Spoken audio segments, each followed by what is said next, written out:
Hi everyone, and welcome.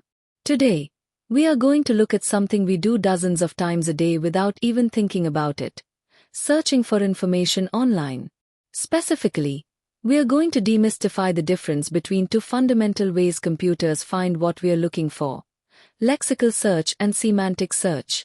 It is essentially a battle of words versus meaning. Let's break it down in plain, simple terms. First, let's talk about lexical matching. Think of lexical search like the find tool or Ctrl+F on your computer. It is strict, literal, and operates entirely word forward. When you search for something lexically, the computer looks for the exact sequence of letters you typed. No more, no less. For example, if you search for the word cat, the system will quickly scan its database and return documents containing the exact word, cat, or cats. But here is the catch. If a document uses the words kitty or feline instead, a lexical search will completely miss it. Even though a human knows those mean the exact same thing, the computer only sees that the letters don't match. It is fast, but it is blind to context. And that brings us to semantic matching. This is where things get exciting.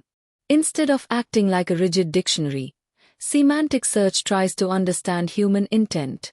It is powered by smart neural networks that map out concepts, rather than just literal spelling. Because it understands context, it can connect similar ideas automatically. So, if you type in a phrase like, cute domestic feline, a semantic search engine doesn't panic because the word, cat, isn't there. It understands the underlying concept and points you directly to pictures and articles about cats anyway. It looks beyond the letters to find the actual meaning. To wrap it all up, here is the bottom line. Lexical matching expects computers to be incredibly fast at matching spelling.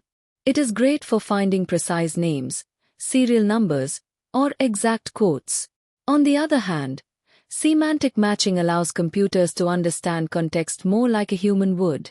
When you combine both of these methods together, you get the incredibly smart, intuitive search engines we rely on every single day.